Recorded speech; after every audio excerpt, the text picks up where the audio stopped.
A quinta dimensão é a orientação para o longo prazo, long-term orientation. Essa dimensão trata, na verdade, de um dilema entre flexibilidade e normativismo. Quando as culturas têm um score alto em LTO, em orientação de longo prazo, significa que elas têm mais flexibilidade, que elas são mais relativistas em relação às normas.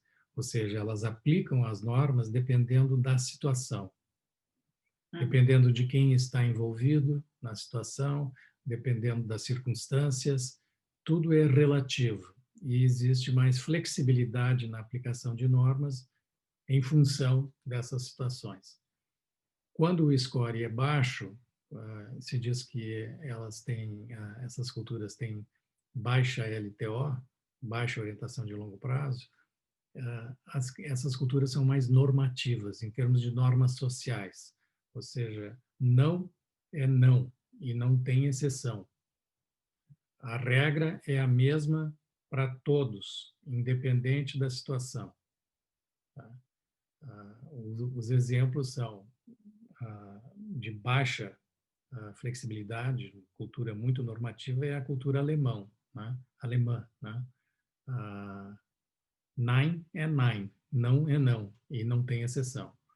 Já no Brasil, é o exemplo oposto de alta flexibilidade, alta orientação de longo prazo, em termos assim de pensar qual é o objetivo último.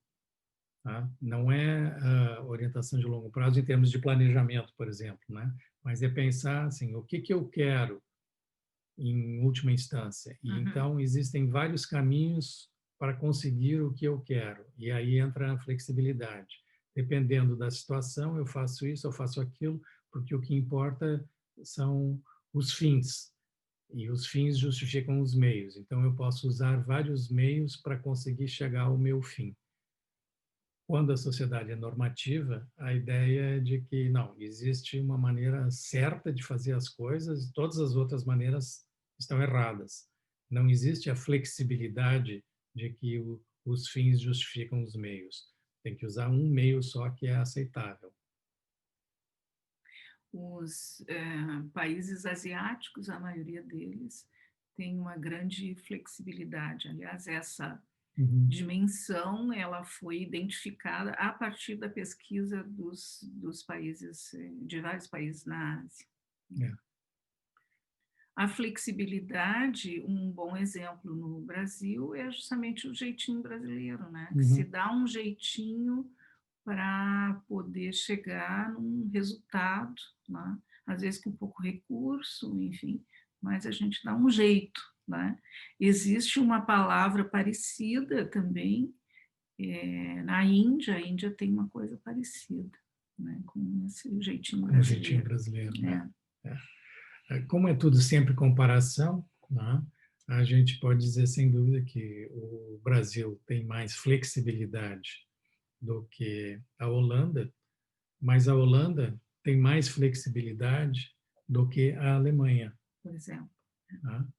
Então, por isso, às vezes, eu digo que o holandês parece um alemão à primeira vista, mas tem um brasileiro escondido dentro. É que o holandês ele é mais normativo do que o Brasil em várias coisas, mas acaba surpreendendo em sendo flexível em algumas coisas e que se destacam mais quando se compara com a Alemanha, né?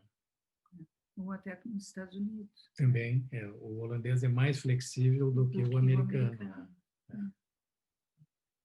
Então, essa é a referência teórica